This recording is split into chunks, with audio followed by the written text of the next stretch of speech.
la última parte de la escuela de verano. Eh, el doctor Osvaldo Vigil Galán nos va a presentar una conferencia titulada Análisis de óxidos metálicos en la reducción de pérdidas de reflectividad óptica en celdas solares de calcogenuro de antimonio. Adelante, doctor, si gusta compartir su pantalla.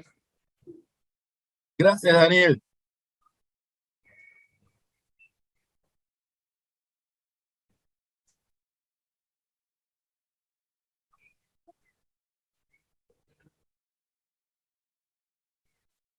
¿Ya se ve la presentación? Sí. Ok.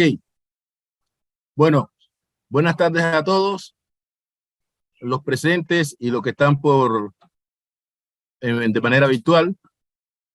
Pues como decía el doctor Daniel, lo que vamos a hablar en esta conferencia es acerca del análisis de óxidos metálicos en la reducción de las pérdidas de reflectividad óptica en celdas solares de calcogenuro de antimonio. Además, después del análisis de este aspecto, vamos a tener en cuenta también otro aspecto no menos importante, que lo hemos conjugado con que es el desacople reticular y su influencia que tiene en la existencia de estados interfaciales. La reflectividad óptica, pues, afecta el parámetro eléctrico, como ustedes conocen, que es la corriente de cortocircuito. Mientras que la asistencia de estados interfaciales afecta el otro parámetro eléctrico, que es el voltaje de circuito abierto.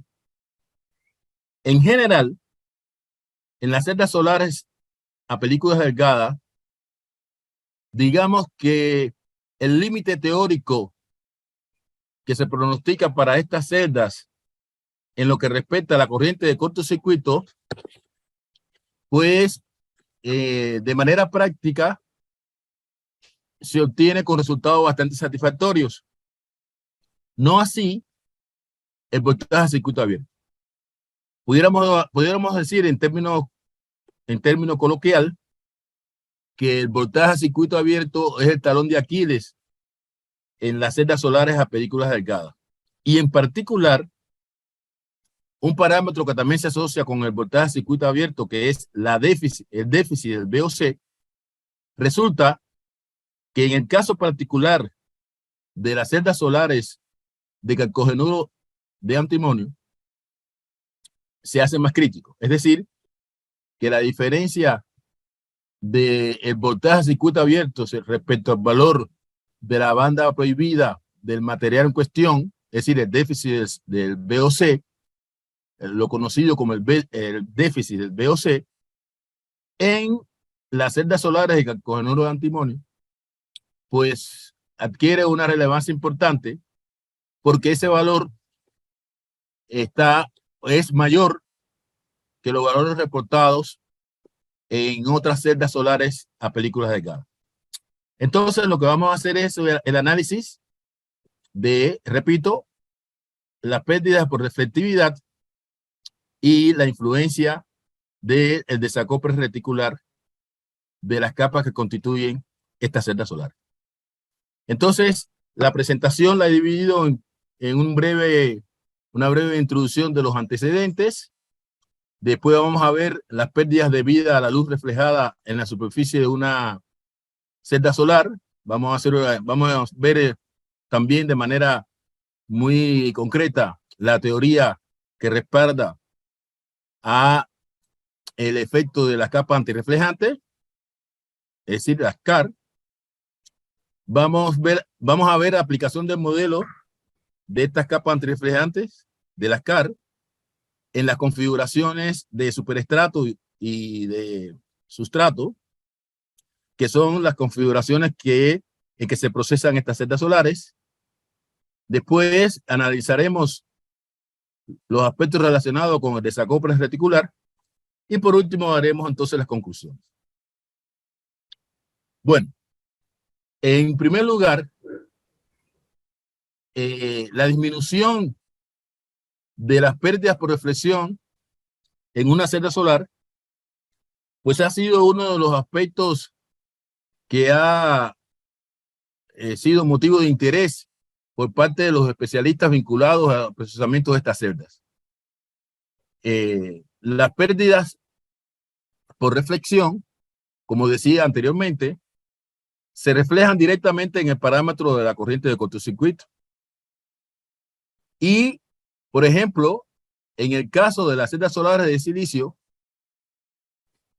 pues es un ejemplo evidente de cómo la comunidad científica internacional pues ha analizado las formas de disminuir estas pérdidas por reflexión.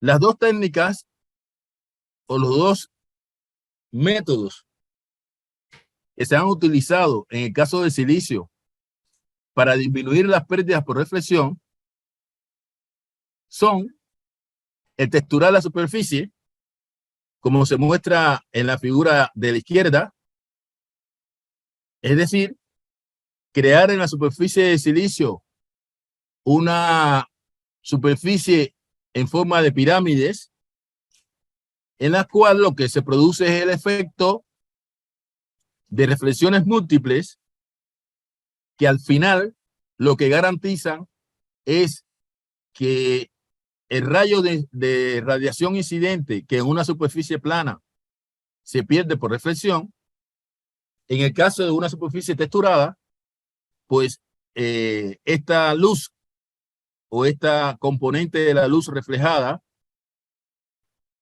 sufre reflexiones múltiples a través de las paredes de las pirámides y el efecto neto es que se disminuye esta componente de reflexión. El otro método es el que le muestro a la derecha, en la figura de la derecha, y es el uso de las llamadas capas antirreflejantes, que en el caso, repito, del silicio, ha sido ampliamente estudiado. Entonces nosotros lo que vamos a hacer es, a ver, permítame, yo creo que es mejor hacerlo. A ver, ok. Así se ve mejor, ¿verdad? Sí. Ok. Entonces, nosotros vamos a concentrar nuestra atención en el llamado estudio de las capas antirreflejantes. Las capas antirreflejantes, como ya analizamos, pues en el caso del silicio han tenido un estudio muy profundo y se han obtenido paneles con esta tecnología que le llaman de superficie negra, en los cuales prácticamente las pérdidas por reflexión se han reducido casi a cero, ¿no? El efecto de la capa antirreflejante un poco está relacionado con las características que nos mostró el doctor Roberto y se basa en el acople desde el punto de vista óptico de los índices de refracción de diferentes capas de tal forma que se produce, como señalaba Roberto, un efecto combinado de reflexión y refracción de la luz. De tal manera que si se escoge de manera adecuada, como veremos a continuación, los índices de refracción de las capas que se van a depositar sobre el material de estudio, pues entonces se puede lograr disminuir considerablemente la luz reflejada a través del fenómeno de interferencia de los haces de radiación que son reflejados en la superficie de la muestra y que por una diferencia de camino óptico interfieran de manera destructiva, y de esta forma entonces es el otro mecanismo que se basa en la teoría de la capa antirreflejante. La teoría de capa antirreflejante también, por supuesto, ha sido aplicada en la tecnología de películas delgadas. En el caso de digamos, de las tradicionales, como es el caso del cambio teluro o es el caso de la SIX, también se ha hecho un estudio extenso de posibles capas antirreflejantes que contribuyan a incrementar el valor de la corriente de cortocircuito en estos dispositivos. Sin embargo, en el caso particular de las celdas solares de calcogenuro de antimonio, no ha habido un estudio de este fenómeno de una manera sistemática a como ha sido realizado en otros tipos de celdas solares. Por lo tanto, me pareció de interés el hecho de evaluar la opción de estudiar las capas antirreflejantes en el caso particular de las celdas solares de calcogenuro de antimonio. Como sabemos, las configuraciones que son base de estas celdas solares, como dije en la introducción, son las configuraciones de superestrato y estrato. También se ha incursionado en la llamada configuración de celda invertida, pero digamos el peso fundamental se basa en estas dos configuraciones que acabo de mencionar. Y como estructura, digamos las estructuras básicas en las cuales se basa el procesamiento de estas celdas, pues son las estructuras NP o PN y la llamada estructura NIP. Ya la diferencia entre las estructuras PN y la NIP, pues las abordamos en la conferencia que dimos anteriormente.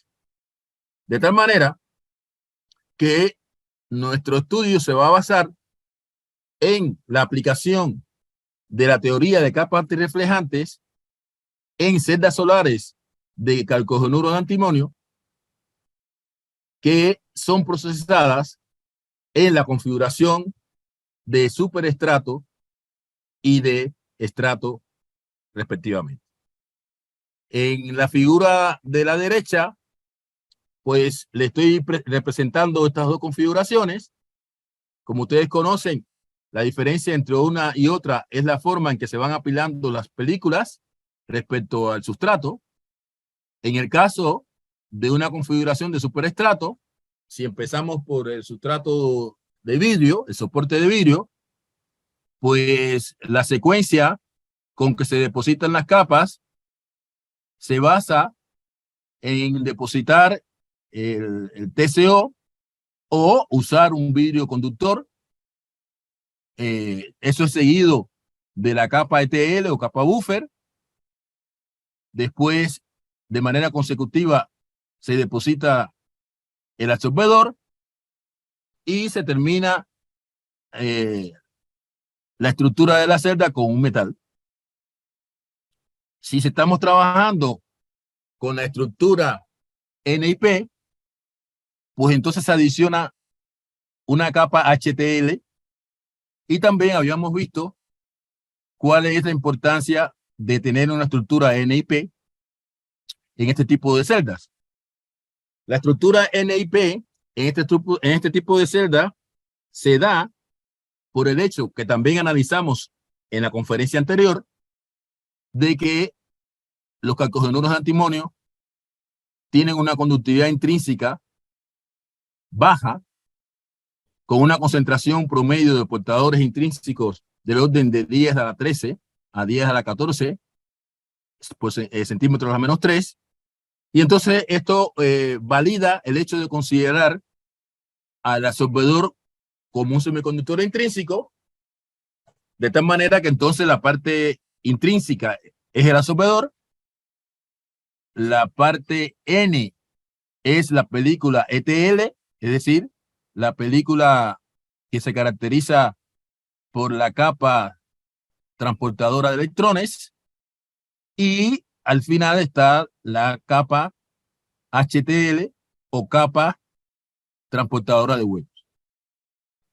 En el caso de la estructura de sustrato, pues el procesamiento de la celda es a la inversa, es decir, que se parte del vidrio. El vidrio por general se le deposita una capa metálica de molibdeno, seguido después de la capa absorbedora, después la capa ventana, capa buffer, capa ETL,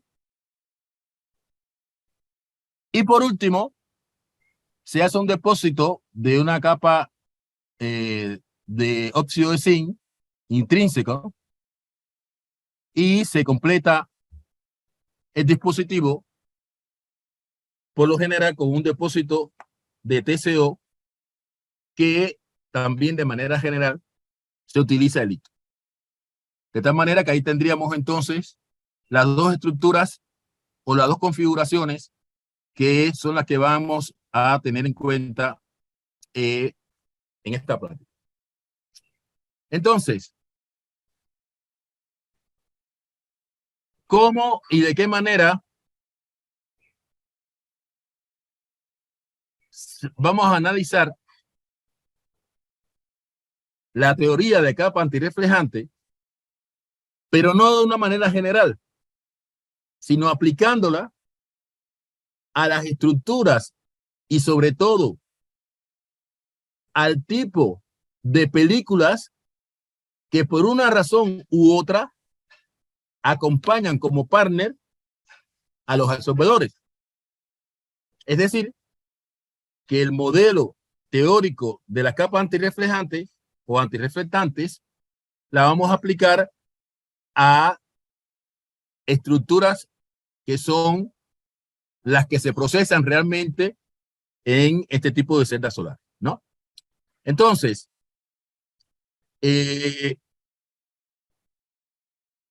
para hacer este análisis tenemos que tener en cuenta, pues, una serie de factores. El primero de ellos es el famoso o la famosa conocida figura de mérito de Hacke, que como ustedes saben, la figura de mérito de Hacke lo que hace es un método para poder optimizar, en el caso general de un TCO, cómo podemos optimizar la relación entre la propiedad eléctrica y la propiedad óptica en función del espesor de la película que estemos estudiando en cuestión. Y esta figura de mérito de Hacke surge como resultado del hecho de que tanto la propiedad eléctrica que medimos a través de la transmitancia, que medimos a través de la resistencia laminar, como la propiedad óptica que medimos a través de la transmitancia, varían con el espesor de manera inversa. Es decir, la resistencia laminar varía con el inverso del espesor. Por lo tanto, podemos decir que mientras menor sea el espesor de la capa, mayor va a ser la resistencia laminar y viceversa. Y por otra parte, la transmitancia varía con el espesor con una ley exponencial. Es decir, es proporcional a E a la menos alfa D. Y aquí entonces ocurre lo contrario. Mientras menor sea el espesor de la capa, mayor es la transmitancia y viceversa. De tal manera que en esta forma, lo que hizo el señor Hacke fue definir una figura de mérito que normalizara, por decirlo de alguna forma, la relación entre estos dos parámetros. A esta figura de mérito, que está dada por la expresión que le estoy mostrando, la transmitancia a la 10, donde ahí se pone como transmitancia el valor absoluto, 9% de la transmitancia, dividido el valor de la resistencia laminar. Y esto, para un TCO determinado, lo que se hace es, si se está creciendo con un determinado método, pues se varía el espesor del TSO, se le mide la transmitancia y la resistencia laminar, y se supone que esa relación debe dar un máximo de la figura de mérito, y por tanto, de esta forma podemos optimizar la propiedad óptica con la propiedad eléctrica. El espesor óptimo, que se obtendría a partir de la definición de la figura de mérito de Hacke, pues se obtiene derivando, ¿no?, esta figura de mérito, pues, respecto al espesor. De tal manera que si esta expresión de la figura de mérito de Hacke la derivamos y la igualamos a 0, pues podemos obtener, digamos, el espesor que maximiza a la figura de mérito, y este espesor resulta ser de 1 dividido 10 multiplicado por el coeficiente de asociación. De tal manera que si ahora sustituimos esto en la transmitancia y en la expresión de la transmitancia sustituimos el espesor que encontramos óptimo derivando la figura de mérito, pues entonces obtenemos esta ecuación 1, que haciendo las sustituciones pertinentes implica que obtenemos que la transmitancia es 0.91 menos R al cuadrado. ¿Eso qué significa? Que si yo tengo una capa con reflectancia 0, como caso ideal, pues puedo aspirar a que con esa capa se transmita el 90% de la luz incidente. Por supuesto que esa transmisión de 90% se corresponde a un caso super ideal en el cual la reflectancia en todo el rango espectral de la radiación incidente sea igual a 0.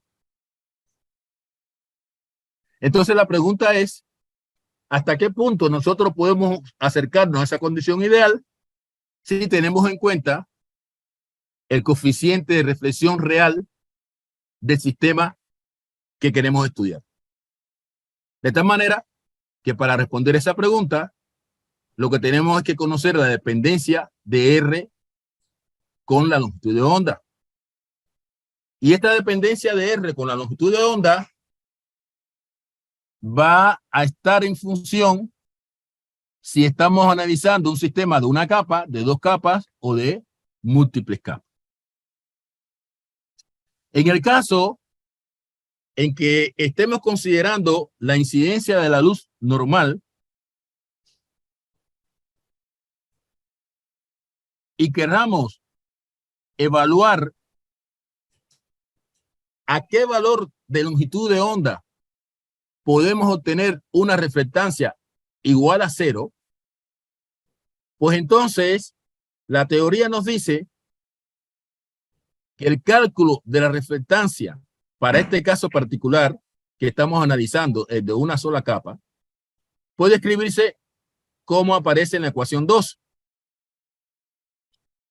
donde, como ustedes ven, aparecen en los términos R1, R2 y teta. Aquí, R1 es el coeficiente que resulta del cociente del índice de refracción del medio menos el índice de refracción de la capa dividido la suma del índice de refracción del medio más el índice de refracción de la capa. Mientras que R2 es la relación entre el índice de refracción de la capa y el del sustrato, definido de la misma forma que se había hecho para R1. Y teta, que es el ángulo de incidencia de la radiación, pues se expresa como 2pi sobre n, donde n es el índice de refracción de la capa, sobre lambda multiplicado por el espesor de la capa. Entonces, esta ecuación es la que rige la reflectividad de un medio o de un sistema en el cual hemos depositado una capa de índice de reflexión que hemos llamado n de la capa antirreflejante sobre un sustrato determinado. ¿Ok? La teoría que avala este modelo da como resultado que para una incidencia, es decir, para una longitud de onda determinada, que nosotros denominamos como lambda cero, se puede obtener reflectividad nula, es decir, cero, si tenemos en cuenta dos condiciones, que son las expresadas en las relaciones 3 y 4. Es decir, que para que una capa sea capa antirreflectante ideal en un sustrato determinado, esa capa debe cumplir con dos condiciones. Primero, que el espesor de la capa sea la longitud de onda a la cual queremos que la reflectancia sea cero, dividido 4 veces NC. Por eso recibe el nombre de capas de un cuarto de longitud de onda. Y por otra parte, que el índice de refracción de la capa sea exactamente la raíz cuadrada del índice de refracción del sustrato. Si nosotros depositamos sobre un sustrato una capa que cumpla con las ecuaciones 3 y 4, entonces estamos en grado de obtener para esa lambda cero una reflectancia nula. Y para todo el rango de longitudes de onda, la ecuación de la reflectancia, es decir, esta ecuación de acá, sustituyendo en ella estas expresiones, la de R1, R2 y teta, nos dan entonces la posibilidad de evaluar cómo varía la reflectancia con la longitud de onda para el caso de una monocapa. Con esta teoría, entonces nosotros estamos en grado de evaluar diferentes condiciones en el sistema que nos ocupa. Y la primera cosa que hicimos fue evaluar cómo se comporta el CDS como una capa ETL desde el punto de vista óptico cuando lo depositamos sobre el vidrio y después sobre este depositamos el absorbedor, donde estuviéramos entonces presente ante una configuración de tipo de superestrato.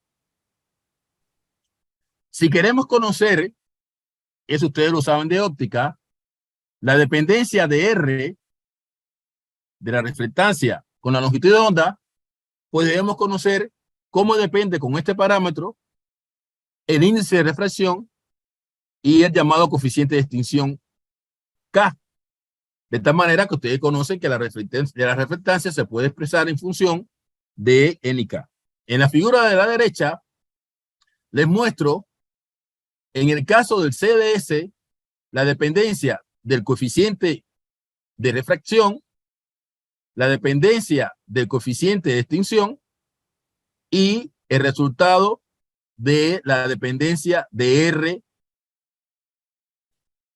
en función de la longitud de onda, es decir, la reflectividad en función de la longitud de onda para el caso de una película de CDS actuando como capa antirreflejante. La curva de la reflectancia en función de la longitud de onda en el rango de longitud de ondas que ahí aparece, que es el rango de interés para celdas solares, es decir, estamos evaluando entre 400 y 1400 nanómetros, que es el rango donde actúan las celdas solares que estamos estudiando, en particular de calcogenuro de antimonio, pues nos da que hallando la reflectancia promedio, es decir, integrando la curva de reflectancia para todas las longitudes de onda de este rango, se obtiene que en la interfase aire-CDS se tiene una reflectancia promedio de 17.9%. valor que por supuesto es considerable. Estamos diciendo que el 17% de los fotones que llegan a la superficie de la interfase aire CDS, sencillamente lo perdemos, ¿no? Por otra parte, hemos querido evaluar esta teoría yendo de lo simple a lo complejo. Ahora, lo que estamos evaluando es un sistema formado por un TCO sobre el cual se ha depositado una película de CDS. Y hemos evaluado desde el punto de vista de capa antirreflejante cuál es la influencia de al sistema anterior, donde estábamos evaluando solamente el CDS sobre el vidrio. Ahora lo que estamos evaluando es el vidrio, el TCO y sobre el TCO la película de CDS. Es decir, que nos estamos acercando paso a paso a lo que es la estructura de superestrato.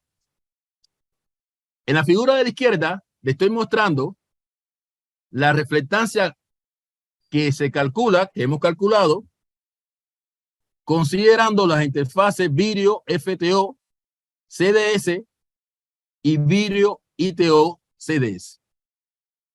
Como ustedes ven, para este sistema hay una mejora sustancial cuando introducimos el FTO. Recuérdense, voy para atrás, teníamos 17.9 si no consideramos un FTO, si no consideramos un TCO. Cuando consideramos el TCO, y analizamos el sistema ahora TCO, CDS, considerando como TCO los más usados, que son el ITO y el FTO, pues resulta que para el caso del ITO con el CDS hay una reducción en el valor de la reflectividad al 8.1%, y en el caso del FTO hay una reducción al 9.0%. Como ustedes ven en la figura de la izquierda, ni con el FTO ni con el ITO se alcanza para ninguna longitud de onda el valor de reflectancia 0. ¿Cómo nosotros obtuvimos esta curva? Esta curva la obtuvimos, y me voy un poco para atrás, evaluando en esta ecuación 3 que estoy señalando acá, imponiéndole esta condición 3, que el mínimo de reflectancia en el rango espectral considerado coincida con la longitud de onda equivalente del gap del absorbedor. Es decir, ¿qué hemos hecho? Que la lambda 0 que hemos sustituido en esta expresión es la lambda que resulta de dividir 1240 entre la energía de la banda prohibida del absorbedor que se trate, en este caso del selenuro antimonio. De tal forma que ese valor de longitud de onda equivalente al gap es de 1033 nanómetros. Y como ustedes ven, la teoría de la curva se ajusta bastante bien el mínimo que obtenemos de la curva al mínimo que hemos impuesto en la ecuación 3. Con la diferencia que ese mínimo no es 0. ¿Por qué el mínimo no es 0? Porque ni el índice de refracción del ITO ni el índice de refracción del FTO cumple con la otra condición, que es esta, que sea la raíz cuadrada del índice de refracción de sustrato. Si nosotros sumamos, si nosotros tenemos en cuenta el índice de refracción del CDS y le hallamos la raíz cuadrada, ese valor no se corresponde ni con el índice de refracción del hito, ni con el índice de refracción del FTO, lo cual significa que tenemos una condición de mínimo reflectancia, pero no de cero reflectancia para esa longitud de onda. El otro aspecto importante que se deriva de esta teoría es el gráfico que le estoy poniendo mostrando a la derecha. En este gráfico, lo que hemos hecho es variar el espesor de la capa de hito o de la capa FTO, incluyendo el espesor que supuestamente da el mínimo de reflectancia para lambda C. ¿Y qué obtenemos? Bueno, obtenemos algo que también se deriva de esta teoría, que el espesor óptimo no necesariamente, porque el espesor óptimo está evaluado integrando la reflectancia en todo el rango. Es decir, no solamente para lambda cero, sino para todo el rango, que en este caso va desde 400 hasta 1400. ¿Y qué significa el gráfico derecho? Que desde el punto de vista del rango estudiado, el valor óptimo de la reflectancia se obtiene si el FTO tiene un espesor de 122 nanómetros o si el hito tiene 124 nanómetros. Es decir, aquí tenemos el primer resultado importante. Si nosotros depositamos un hito de 124 nanómetros y un FTO de 122 nanómetros, el modelo teórico nos está diciendo que obtendríamos una reflectancia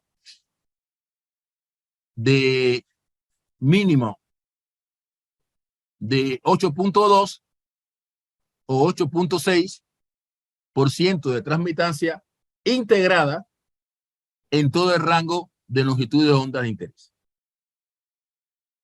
La otra cuestión que podemos analizar es preguntar entonces, con ese valor promedio de la reflectancia, ¿qué transmitancia el sistema hito CDS o FTO CDS permitirá que llegue al absorbedor en cuestión? Pues entonces, para hacer eso, sencillamente en la expresión de la transmitancia óptima, sustituimos los valores de reflectividad mínimos que obtuvimos para los espesores de 122 y 124 nanómetros. Y eso nos da que en un caso del FTO y en el caso del hito, pues podemos aspirar a que llegue más del 78% de la luz que incidió sobre la superficie del vidrio. Por lo tanto, ya tenemos un primer esquema que nos va a servir de guía a la hora de fabricar el dispositivo. Ya hemos calculado el espesor óptimo para una capa de hito, hemos calculado el espesor óptimo para una capa de FTO y ya sabemos qué cantidad de luz va a llegar al absorbedor si estas capas secuencialmente o sobre estas capas secuencialmente se deposita una capa de CDS. La otra cuestión que hemos analizado siguiendo los derroteros de los resultados experimentales es ver la influencia que tiene en el estudio de capas antirreflejantes eliminar el CDS y sustituirlo por una capa como el óxido de zinc. ¿A qué se debe este estudio? Pues a razones obvias. Las razones obvias están relacionadas, como ustedes saben, pues el sulfuro de cadmio tiene cadmio es tóxico. Está demostrado que la alineación de bandas del CDS con el absorbedor no es la mejor. Obviamente, por el valor que tiene la banda prohibida de CDS, estamos perdiendo fotones en la región ultravioleta. Y entonces, pues la comunidad internacional que está trabajando en estas cosas, pues obviamente propuso cambiar al CDS. Y uno de los materiales con altas potencialidades para mejorar las eficiencias es el óxido de zinc. Por lo tanto, entonces, como segundo cálculo, lo que hemos hecho es respondernos a la siguiente pregunta. ¿Qué sucede desde el punto de vista de capas antirreflejantes si yo sustituyo el CDS por el óxido de zinc? Y el resultado es la figura esta que le estoy mostrando a la izquierda. Es decir, que en una superficie de selenuro antimonio expuesta a la radiación solar hay pérdidas de reflexión por reflexión del orden de 21%, para darle el número redondo. Mientras que cuando yo intercalo entre el aire y el absorbedor una capa de óxido de zinc, estas pérdidas se reducen al 16%. Es decir, que lo que estoy demostrando, que además de las ventajas que tiene el óxido de zinc sobre el CDS, por ejemplo, hay trabajos en que demuestran que los ribbons se orientan mejor cuando el absorbedor se crece sobre el óxido de zinc respecto a lo que como cuando crece sobre CDS. Aquí estamos demostrando que también desde el punto de vista óptico algo ganamos también en sustituir el CDS por el óxido de zinc. Y aquí también en el recuadro le estoy mostrando el espesor óptimo que debe tener una capa de óxido de zinc que sustituya a una capa de CDS. Ese espesor óptimo corresponde a un valor de 133 nanómetros. La otra análisis que hemos hecho, siguiendo también los resultados experimentales, es sustituir el CDS por el ternario. Por el ternario cadmio sin azufre. La razón de sustituir el CDS por el cadmio sin azufre obedece a los mismos criterios por los cuales se sustituyó el CDS por el óxido de zinc.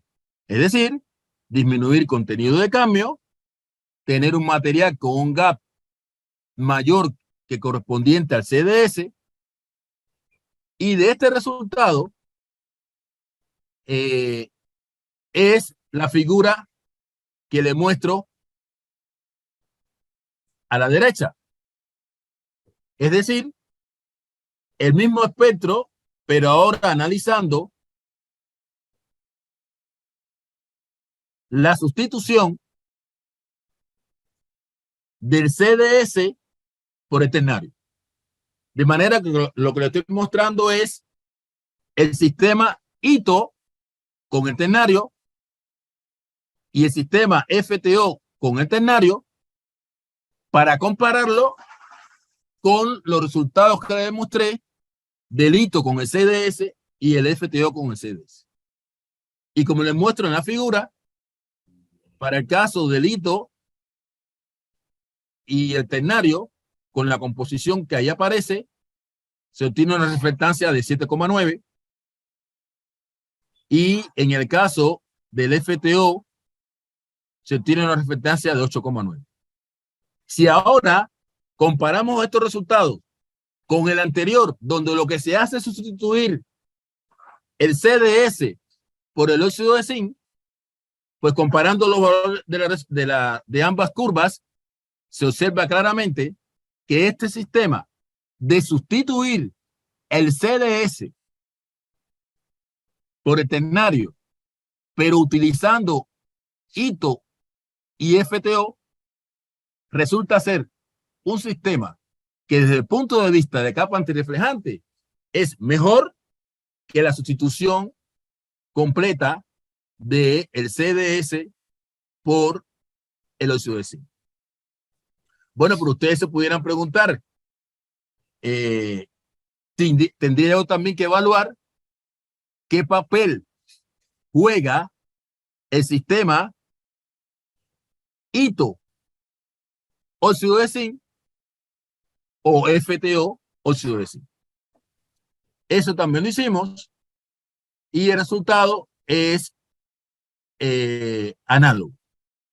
Por lo tanto, nosotros vemos que al sustituir el CDS por el óxido de zinc, hay una ligera disminución de las pérdidas por reflexión. Pasamos de 17,9 a 15,8. Por lo tanto, aunque no ganamos mucho en cuanto a mejorar las pérdidas, esto se suma a las otras bondades que ya les dije que tiene sustituir el CDS por el óxido de zinc. Y en cuanto al ternario, pues vemos que no hay una diferencia sustancial en cuanto a las pérdidas por reflexión. Es decir, que cuando yo sustituyo el CDS por el ternario, obtengo valores de reflectancia promedio equivalentes, es decir, no hay cambios sustanciales, pero sin embargo, gano en las condiciones que determina mejor alineación de las bandas, mejor respuesta en ultravioleta, etc. Conclusión hasta ahora, que desde el punto de vista óptico es aconsejable sustituir al CDS por el óxido de zinc o al CDS por el ternario. Ahora vamos a analizar el caso de una doble capa. En caso de una doble capa, las ecuaciones anteriores se complican y son las que la estoy demostrando en esta diapositiva. Ahora la reflectividad tiene una expresión mucho más compleja porque ahora están en juego tres capas. La capa sustrato y dos capas que estoy poniendo arriba. ¿Qué es lo que implica la teoría de la capa antirreflejante de dos capas? Para todo lo que conozca esta teoría, que ahora en vez de tener un mínimo de reflexión, voy a tener dos mínimos de reflexión. De tal manera que para este caso, las relaciones que cumplen que esos mínimos sean cero es que el índice de refracción de la primera capa sea un cuarto del índice de refracción del sustrato y el índice de la segunda capa sea 3/4 el índice de refracción del sustrato. Si se cumpliesen estas ecuaciones, esos dos mínimos darían reflectividad 0 para la longitud de onda que yo le impuse al sistema de dos capas para que alguno de esos mínimos coincida con el valor de la banda prohibida de la sub-B2. Así las cosas, pues vemos que de acuerdo con las ecuaciones anteriores, con estas ecuaciones y sobre todo con la ecuación 6, las capas que tradicionalmente se usan en la estructura de estrato, en las celdas solares de calcogenuro de antimonio, que son, ¿quién son? El óxido de zinc intrínseco y sobre él el ITO. Entonces, lo que estoy poniendo acá en esta figura son los valores del índice de refracción del ITO, que sería N1, que vale 1,9, y el índice de refracción del óxido de zinc, 1,74, que sería N2. De acuerdo con la teoría de capa antirreflectante de doble capa, debería valer N1 1.23 y N2 debería valer 1.89. Aquí llegamos entonces a otra conclusión muy importante. Y es la siguiente. En la estructura tradicional de configuración de las celdas de calcojonuro de antimonio, las capas de óxido de zinc intrínseco y de hito depositadas sobre el CDS no son buenas capas antirreflejantes. Entonces, a esa pregunta, o a esa, perdón, mejor dicho, a ese resultado, pudiéramos hacer la siguiente pregunta. ¿Por qué tendríamos que estar entonces usando el hito en conjunción con el óxido de zinc? O si quieren, hacemos una segunda pregunta. ¿Pudiéramos usar en la configuración de estrato una capa que sustituya al óxido de zinc y cuyo índice de reflexión se pudiera acercar al valor ideal? La respuesta a esa pregunta es el óxido de silicio. El óxido de silicio es uno de los óxidos con menor valor de índice de reflexión. Su valor es el orden de, su valor vale, es decir, el índice de reflexión de silicio es de 1.47. Por lo cual, nos preguntaríamos qué pasaría, y la respuesta es en forma de propuesta, si sustituimos al óxido de zinc como capa intrínseca por el óxido de silicio.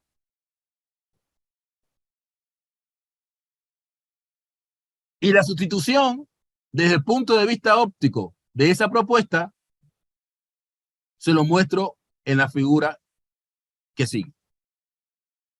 Observen. Aquí le estoy mostrando la reflectividad que obtuve de un sistema bicapa en la cual la curva negra está mostrando la reflectividad del sistema en el cual se utilizan las capas tradicionales de hito y óxido de zinc con sus espesores optimizados. Es decir, una capa de hito de 67 nanómetros y una capa de óxido de zinc de 148 nanómetros que corresponde a los espesores optimizados, dan como resultado una reflectancia promedio del 28%. Ya ese es un valor muy considerable. Por lo tanto, cuarto resultado o cuarta conclusión. En el sistema de configuración de sustrato, irremisiblemente estamos perdiendo corriente de cortocircuito por pérdidas de reflexión del orden de 28%. Y la pregunta es, ¿y qué valor obtenemos al sustituir el óxido de zinc por el óxido de silicio? Entonces, con un valor optimizado de 67 nanómetros de una capa de óxido de silicio, combinada con una capa de hito de 148 nanómetros, la transmitancia podemos disminuirla al 5.6%, que comparado con el 28% representa o representaría un incremento sustancial en la corriente de cortocircuito. Este resultado, que no ha sido calculado por nadie, me parece que puede ser un resultado alentador en el sentido de mejorar las propiedades ópticas de una celda solar en estructura de estrato.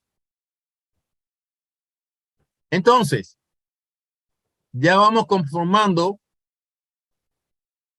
la teoría de la capa antirreflejante como una ayuda para entender el mejoramiento posible de las celdas solares que nos ocupan. Pero hasta aquí, nosotros hemos hecho un cálculo de la teoría teniendo en cuenta solamente la luz que llega o no llega al absorbedor. Pero eso no basta.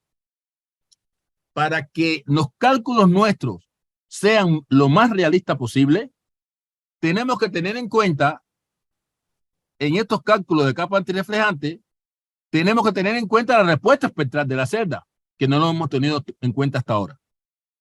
Y cuando se tiene en cuenta la respuesta espectral de la celda, entonces se llega al concepto de la llamada reflexión ponderada. ¿Cómo se define la reflexión ponderada? Pues se define mediante este parámetro Q, en el cual, como ustedes ven, lo que se hace es comparar a través de esta ecuación, de esta relación, el valor de la corriente, ¿no?, que se genera en una celda solar en todo el rango de longitud de onda, cuando se tiene en cuenta las pérdidas por reflexión que están dadas por este valor de R. El valor de R en función de lambda que le he ido mostrando, ¿verdad? Para el caso de una monocapa, para el caso de sustituir una monocapa por otra capa, para el caso de una bicapa, etcétera, etcétera, etcétera. Y eso se compara con el valor ideal que resultaría de la fotocorriente si R fuese 0. Por lo tanto, la relación entre este cociente nos va a dar una idea de la influencia antirreflejante de la capa, pero ahora teniendo en cuenta la respuesta espectral de la celda. Por lo tanto, el valor máximo de Q se va a obtener cuando la densidad de corriente de cortocircuito, considerando la capa antirreflejante, se acerque lo más posible al valor ideal, considerando que la reflectancia es 0. Ahora vamos a considerar otro parámetro, que es el desajuste reticular. El desajuste reticular, hay varias definiciones. Yo he tomado la que más universalmente se usa, que es la relación entre las constantes de red de dos películas en la región de metalúrgica de la interfaz, donde A1 y A2 son los parámetros de red de la película depositada sobre el sustrato y de la película sustrato respectivamente. De tal manera que esta relación, esta diferencia de constante de red, que es lo que se conoce como desacople reticular, lo que me produce es la existencia de estados localizados en la interfase. Los estados localizados en la interfase actúan de manera directa en la recombinación de los portadores en esta región. Más estados en la interfase, más probabilidad de que los portadores de carga al atravesar la interfase sean capturados por estos niveles, y de esta forma cada portador que es capturado por el nivel pues no contribuye al efecto fotovoltaico. De ahí entonces la importancia de evaluar lo que se conoce como desacople reticular. si nosotros tenemos en cuenta la relación de la naturaleza del nivel, es decir, concentración del nivel, localización del nivel en la banda, es decir, cuán lejos o cuán cerca está de la banda de valencia o de conducción, la sección eficaz del nivel, que depende de su naturaleza, ya sea un centro repulsivo, un centro atractivo o un centro neutro, pues esos tres parámetros definen la velocidad de recombinación del portador. Es decir, si un centro está alejado de la banda, es más fácil que se comporte como un centro de recombinación que como una trampa. Si la densidad del centro, de concentración de centro, se incrementa, es más probable que el centro capture portadores. Y por supuesto, la naturaleza del centro, que sea repulsiva o atractiva para el portador, también va a influir en la capacidad del centro de capturar a él. De tal manera que, como ustedes ven, es una concatenación de hechos. Desacople reticular implica densidad de estado en la interfase, densidad de estado en la interfase implica recombinación, recombinación implica pérdida de portadores implica degradación del VOC. Por lo tanto, ahora lo que nos falta es, y con esto termino, ponderar el parámetro óptico a través de Q con el parámetro reticular a través de F, que define el desacople reticular. De tal forma que la figura de mérito que acabo de definir sería la relación entre Q y F. Si yo tengo una combinación de películas tal que Q tiende a infinito y F tiende a cero, esa sería la capa ideal. La capa que optimiza dos parámetros importantes. Ah, sí, eso sería lo ideal. Ahora vamos a ver qué resulta en la práctica. Aquí en la tabla se resumen diferentes combinaciones de monocapa y de bicapa, donde tenemos los valores de los índices de refracción, la lambda que hace mínima a la reflectividad, el espesor que hace óptimo el valor de la reflectancia promedio, el valor promedio de la reflectancia que es el calculado para cada una de estas curvas, el valor de la reflectancia ponderada, la estructura cristalina de cada una de las películas involucradas, sus valores de constante de red y el valor del desacople reticular. Si yo no tengo en cuenta el desacople reticular y solamente me fijo en Q, pudiera decir que desde el punto de vista óptico puedo definir las mejores capas. Ahí ustedes ven que el FTO CDS tiene una Q de 91%. El hito CDS tiene una Q de 92%.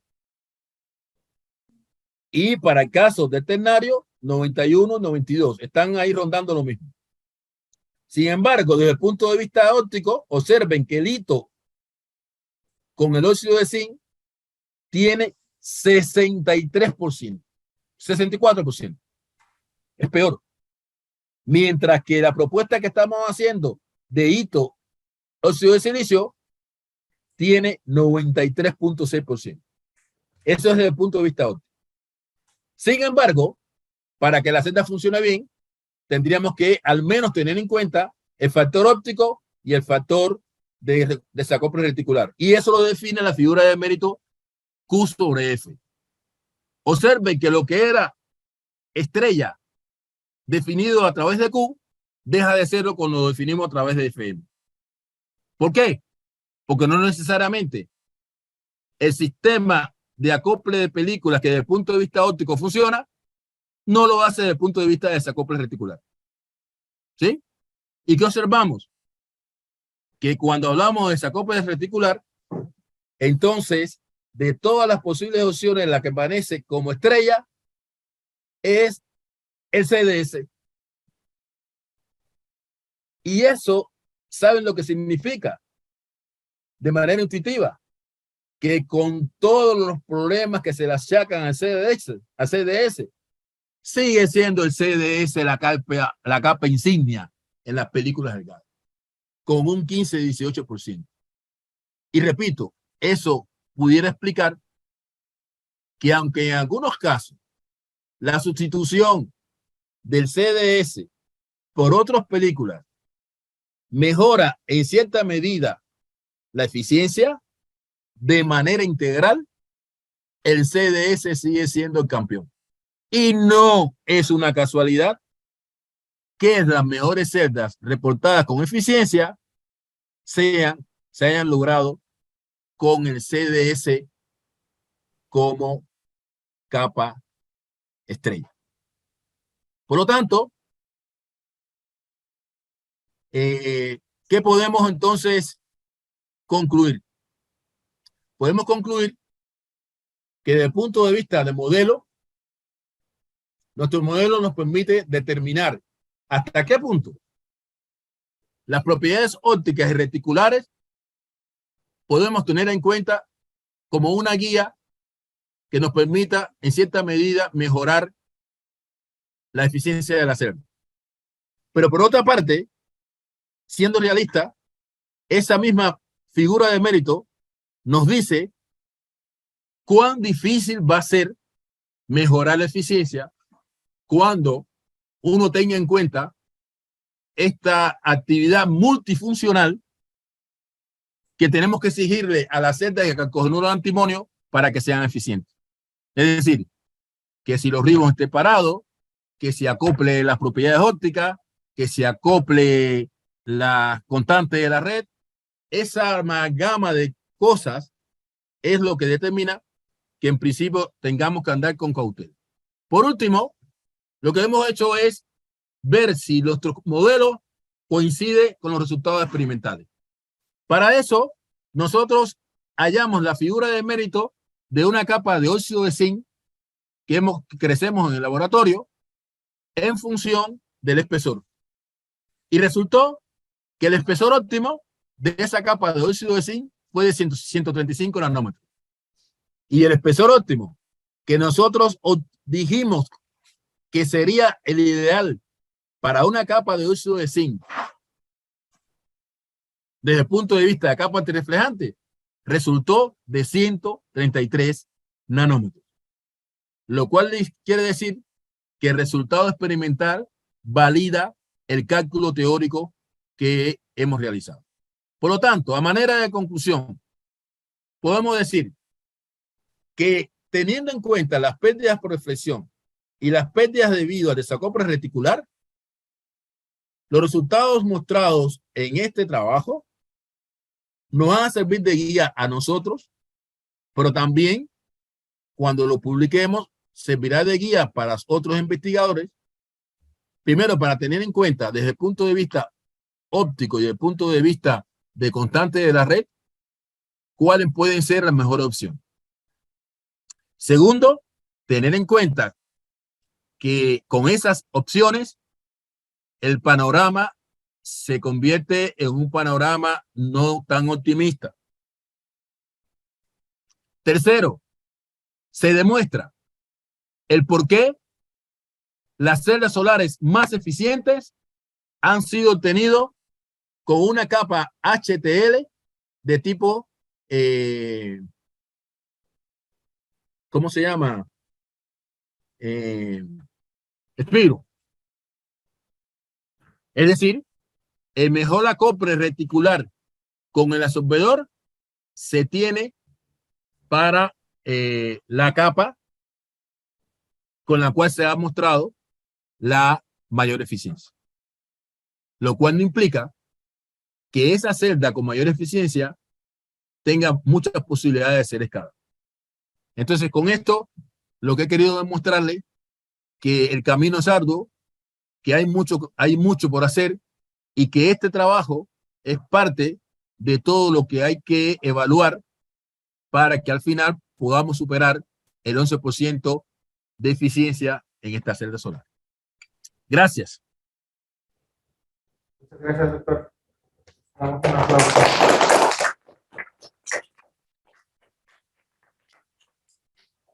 Pues vamos a pasar a la sesión de preguntas. No sé si de manera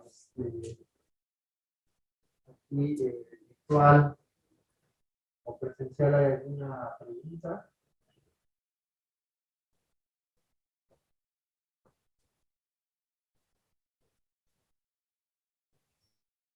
Doctor Vigil. Sí. Yo tengo una pregunta. Comentó que una capa delgada de óxido de silicio podría mejorar las pérdidas por reflexión en este tipo de celdas. ¿Usted conoce o ha visto si ya se ha desarrollado alguna celda que tenga una capa de este tipo como la que menciona? Sí, mira, esa pregunta es muy interesante. ¿Por qué? Porque mi criterio, ¿no? Voy a dar mi criterio muy personal, obviamente. En la estructura de estrato, prácticamente en el caso de la questerita, de la questerita, y ahora en el caso que nos ocupa, ¿no? Cuando se habla de estructura de estrato, prácticamente se copia la de la SIX, ¿no? Y cuando se habla de estructura de superestrato, prácticamente se copia la de cambio teluro. Sí. Ahora, la pregunta es, ¿innecesariamente lo que ha dado buenos resultados para una y otra deben darlo para estas estructuras? Pues la respuesta en este caso en particular es no. Es decir, la combinación hito, óxido de zinc, desde el punto de vista tanto óptico como de constante reticular es pésima. Sí. Es lo que estoy demostrando. Entonces, claro, pero entonces me pueden responder, pues bueno, también es pésima cuando se utiliza en la SIX. Ah, pero el problema es que la SIX como absorbedor es mucho mejor que la questerita y el cacogenuro, ¿no? Por lo menos hasta ahora. ¿Sí, sí me explico? Entonces lo que estamos diciendo es que una opción, por ejemplo, el óxido de silicio es el óxido natural de silicio, ¿no? Sí. Entonces, en la tecnología de campo antirreflejante del silicio, pues es obvio que simplemente hay que oxidar la superficie para tener el óxido de silicio, ¿no? Y el óxido de silicio, en el caso del silicio, es una de las capas antirreflejantes que desde el punto de vista tecnológico ha sido más usado, por razones obvias. Ahora la pregunta es, por estas mismas razones, ¿pudiéramos depositar una capa de óxido de silicio en la estructura de estrato? Y mi respuesta a esa pregunta es sí. Y si podemos pasar del 28% a ¿cuánto fue? A 5.8%. Estamos ganando muchísimo. Ah, ahora habría que evaluar si eso tiene otras implicaciones, ¿no? Facilidad o no de depositar el óxido de silicio en el caso que nos ocupa, qué espesor mínimo tiene que tener el óxido de silicio que es muy resistivo para que no te degrade la propiedad eléctrica. Bueno, ese es el estudio que hay que hacer. Pero yo que estoy abriendo una ventana. ¿Sí me explico, Daniel? Ok. Y bueno, no sé si hay alguna otra pregunta, si no, para hacer otra pregunta. Doctor, usted colabora activamente con el doctor Michael Couvel, que hace simulación en SCAPS. ¿Es posible hacer una simulación de una celda solar que tenga una capa de óxido de silicio? Porque podría ser digamos que pasa del 28% de pérdidas en reflexión al 8%. Pero habría que evaluar también cuál sería el efecto dentro del dispositivo. Claro, claro.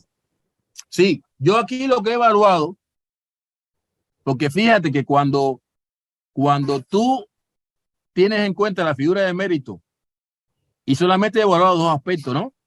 Que es la propiedad óptica y el desacople reticular. Si te fijas en la tabla, ya la combinación del óxido de silicio, que a través de la Q era óptima, a través de la figura de mérito, que es Q entre F, deja de serlo. Así es. Entonces, es una propuesta que habría que evaluarla de manera integral. Y en esa manera integral habría que hacer, por ejemplo, eso que tú dices, simular, ¿no? Teniendo en cuenta otros factores, que era lo que yo decía, si vale la pena o no. Claro. Y eso hay que hacerlo. Esta es la primera parte. Sí, muy bien, doctor. Pues no sé si en línea tienen alguna otra pregunta. Me parece que no. Pues doctor, le agradecemos mucho la plática que nos dio y bueno, pues le damos un fuerte aplauso. Gracias.